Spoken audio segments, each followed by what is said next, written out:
This is our Dal Lake in Srinagar, Kashmir. The present scenario covered with thousands of shops, residential houses, parks, hospitals, polluting this precious water body with plastic waste, toxic waste and encroaching it by building structures around it. Our Dal has shrunken from 6.5 square kilometers to 10 kilometers now. The question is, who is responsible? I think the answer is very simple: we the people. Google time-lapse shows how our greed has destroyed this important water source to the people of Kashmir. Let's have a look.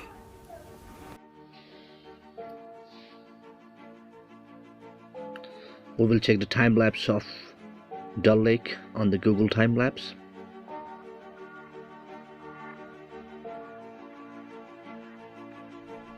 There we go. From 1984.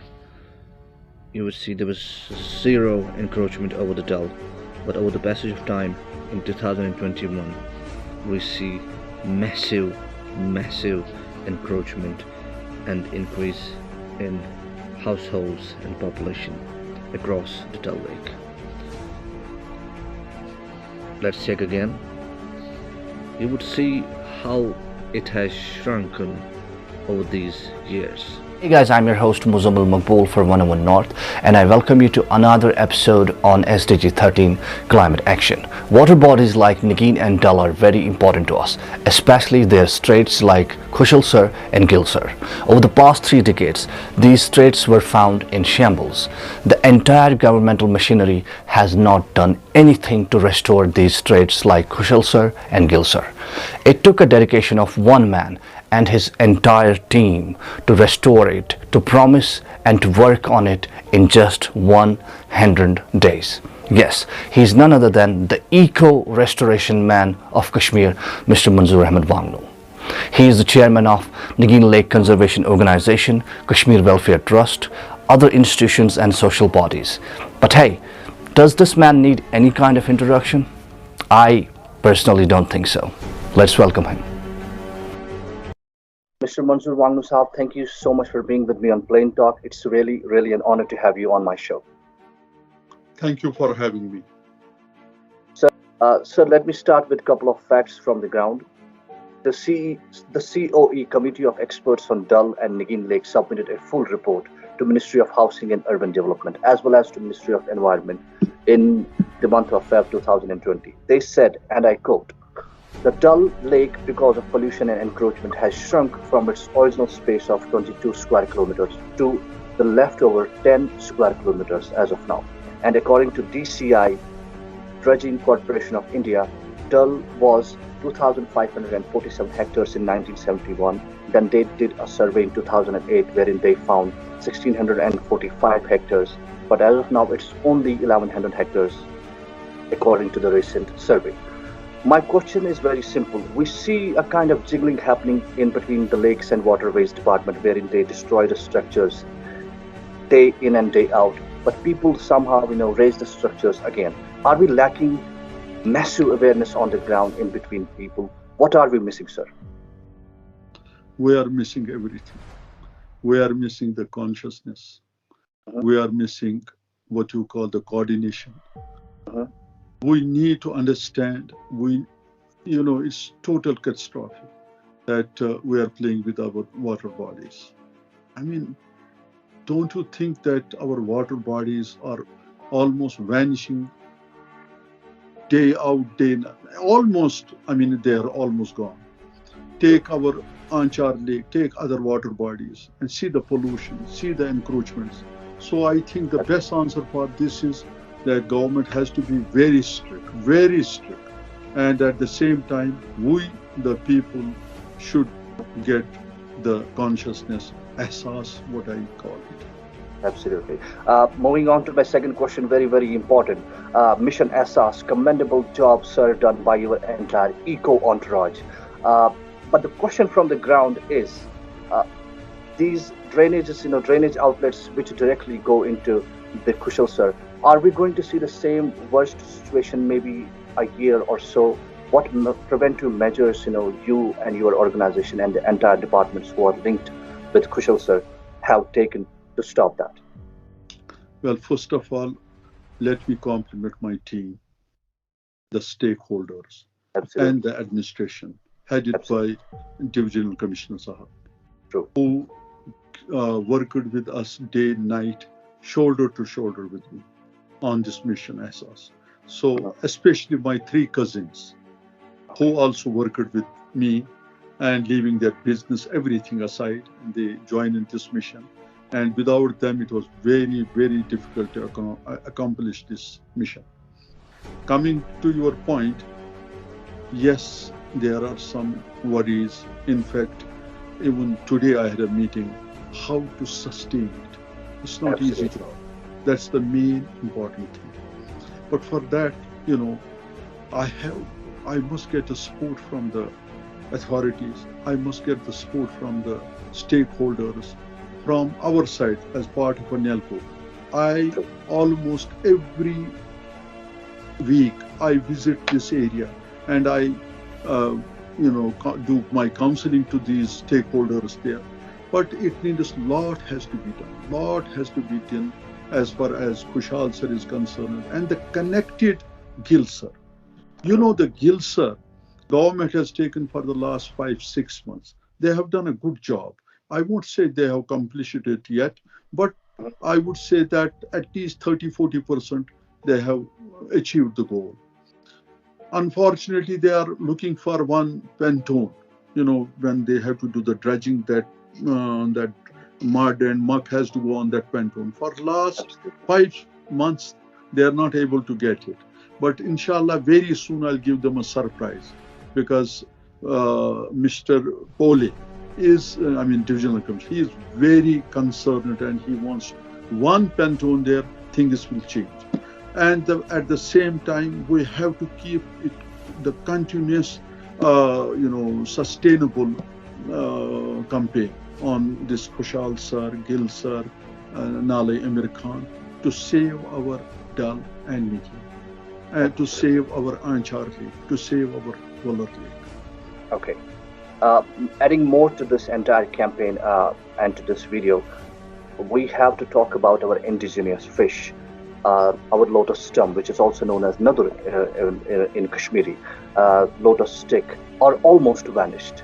Fish can't breathe as there is lack of oxygen in our lakes, and due to pollution, due to plastic waste, toxic waste, and other dangerous waste from which goes directly into the water bodies from our hospitals, directly or indirectly. How shall you see departments working for this, to stop this toxic waste and to stop pollution, especially plastic waste that goes directly into our water bodies? You see, the main thing is that if you will just go back around 30 years back, we used to get the fish from these water bodies, especially from Khulshalsar, Nigeen, Dal. We used to get golden fishes. We used to get pamphlet. We used to get what we call in Kashmiri kosher guard. We used to get those fishes, and they were so delicious when you would eat them. That was the only dish at that day you would have. Those were the fishes at that time. Unfortunately, with the pollution, now in almost all the water bodies, the fishes have almost vanished from these areas. Now, if you will see some nice, fish, if you really want to see, you have to go to Shimlaran side, or Shiri side, on the way to Udi. You might see, because the water there is not yet polluted in those streams and all that. So for that, the Department of Fisheries has to work. And from this side, the Lauda, what we call now, I think they have a new name now, that's called Lakes Conservation Management Authority. Absolutely. LCMA. So they have to work on it, that how we can, there has to be a scientific approach. We have to, the water has to be now purified. We have to do something on this seriously. And for that, I have got two most important things. Number one, restore the springs. This is very important for our water bodies. And to address the catchment areas, which are at the moment, as you said, the polythene and all, they are choked. We have to address those people. And people have, those who live around those areas, in these water bodies or near these catchment areas, they have to be, we have to counsel them. We have to tell them what disaster you are going to put for your future generation and even yourself. I'm sorry to say, unfortunately, this I have to say, that if we get a rain for, just say, for 5 or 7 days, God forbid, we are in danger. We might get another, what you call, disaster. You have to be cautious. I mean, the flood channels have to be restored. Absolutely. We are trying to set examples, like we did in Nigeen in 2001. At that time, people like you encouraged us and they said, salams to the rescuers of Nigeen. From that till today, you see, among other lakes, Nigeen is the best. Sure. And I say it with authority, that Nigeen, you will not find a single polythene bag. You will not find dead animals. And people have become conscious with the help of the authorities. Also, Lauda used to help us on this, to maintain it nicely. Now, there is another question, the drains which are going unfortunately in them, we have to address them also. The second thing is that when we had a flood in 2014, we approached the government. They gave us 40 canals of land. The people who lived near that Tsuntkwal, we moved them to Rakhar. Unfortunately, that's also wetland, but government has only land available there. So we moved them there, and with this purpose, that this Tsuntkwal will be readily available now in case if we have increase of water, and this channel will be now back to its pristine glory, which used to be 30 years back. The government has to look into it. It has not been done. We shifted the houses first time in the history of Kashmir. That encroachers were in hundreds. They have been removed. They have been settled under proper rehabilitation program, and they are well settled there. But the Tsuntkwal is there. Thirdly, we did this Khulshalsar with this purpose, that the main other water bodies, Gilsar, Nale Amir Khan, Pakhribal, they get restored. We cannot go on, Nalco cannot go everywhere. We have to see our resources, and we don't take funds from the government, for your kind information. We do it ourselves voluntarily. People help us locally, and we do all this as a passion. Absolutely, sir. You mentioned about there is a lot of plastic waste which is going directly into the water bodies. Not only plastic waste, there is toxic waste which goes directly from the hospitals, directly or indirectly. We have to fight the encroachment as well. We have to fight other pollutions as well. Do we see, or in near future, can we see a coordination of all the departments like municipal committee, pollution department, lakes and waterways department, and other bodies who are directly and indirectly involved in restoring Dal and Nigeen as early as possible?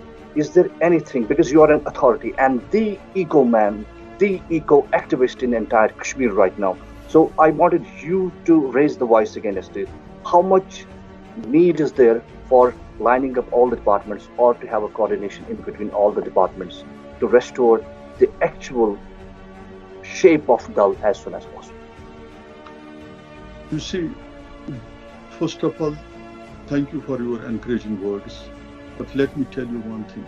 Dal is not in good condition. Absolutely. The front of the Dal, which we see, they are working very hard on that. Removing these weeds, and for last 2 months, again under the direction of DEWCOM and other authorities, higher authorities, they put around 14 machines over there to remove this unwanted weeds from that side. And it looks nice, clean, I admit that. But at the same time, we have to see the interior of Dal. Absolutely. Which is totally, almost gone. We don't have the UVD is sitting on to connect the drains for the last 30 years. What are we doing? There is no coordination, but a ray of hope has emerged. I'm telling you, first time in the history of Kashmir, after 30 years, I see the departments are working rigorously and they are accountable. They are accountable. Okay. I don't want to put the blame games that you have done this, I have done this. Now we Absolutely. have to, Absolutely. unless and until there is a people's participation, nothing will happen. That we have shown you people's participation in Nigeen. We have shown you the people's participation in Khulshalsar. True. Include with the authorities. Take this time, the Gilsar, they are working on Gilsar. See how people are coordinating with the irrigation department there. Then there is what you call this Nalai Amir Khan, Pokhribal. These have to be addressed. I mean, once for all. But I recently had few meetings with the vice chairman of this LCME. I don't know how we name it now, Likma. So he, what you call, assured me that they are going to put CCTVs. They will do once for all these channels. They will try to clean. Once that is done, I assure you that we can be able to restore the Ancha. We can be able to restore the Waller. At the moment, the Waller is looking much better compared to the last 30 years because the government is seriously working on it. Same thing we have to do on Dal and Nigeen. We have to address the catchment areas. We have to see where the problems are. We have to restore these springs, as I said. We have to open the channels, catchment areas, and this navigation system, which comes all the way from mountains, then it goes, let us say, for instance, in Tailbal. From Tailbal, it goes to Dal. From Dal, it has got 2-3 outlets. One is from Dal Gate, one is from what you call this Nigeen side. And from, let us take, for instance, from Nigeen, it goes to Pokhribal. From Pokhribal, it goes to Nalai Amir Khan. From Nalai Amir Khan, it goes to Gilsar. From Gilsar, Khulshalsar, then Sadapur, then Anchar, then it goes to Waller, and then other these wherever the outlet is. So this we have to, do it in a proper way. We have to map the entire area. We have to do the mapping. That's very important. And I think, as I said, I'm repeating it, a ray of hope has emerged. And let us hope that we do together something, the wonders, which I call it now, we call it a wonder, because for last 30 years you have seen. Take this Khulshalsar. The people were telling me at the first instant when I met them, they laughed at me. They said almost 3 times the government has come, some higher authorities, ministers have come. They just stand there for 2-3 days and they had gone. But in 100 days, we made sure that this is restored to its pristine glory, plus with a minimum expenditure. And that was, the beauty of this. Now, to restore and to keep this sustainable, for that, we are working on it. And as I said, I'll give you a good news very soon. That is great, sir. Keeping SDG 6 and SDG 13 into consideration, let's move on to Himalayan glaciers, which are melting at an alarming pace right now. How will this affect our day-to-day lives when it comes to increasing temperatures in summers and rising water levels? We have a lot of examples in front of us around the world. See, there is a global, climate change. You can see that, and I see that. Climate emergency. Even if the higher, like world bodies are thinking on it, and environmental concerned people and all that, but at the moment, at our small state in Kashmir, our water, these glaciers are melting at an alarming rate. I have seen it personally. I was driving through the Sonmarg side. There was a time when you would see the glaciers of the glacier, but this time it's not the same thing. It is melting. It will affect our economically. It will affect our future generation, and it's going to be the worst. And if the the water raises at the alarming rate, what will happen? We are in a cup. You know that Srinagar city is in like a cup shape. We are surrounded by the higher mountains, and when the water, and when there is no navigation, when the water is not going to its like the way it should go, things will be in a very bad shape. God forbid. I understand, sir. Talking about future generation and young generations, how much is there need for our young students to work on climate change SDG 13 and water and sanitation SDG 6? And how do we see all the non-governmental organizations like NLCO working on it in Kashmir? The first thing I have seen that people now are much concerned compared to the previous 30 years. I have seen youngsters. I was recently in the University, Kashmir University, where there was a debate on shifting of houseboats from this Dal Gate and Nehru Park area to Doldam, which I completely rejected. I said, no, it's going to be another catastrophe, filling up this water over there.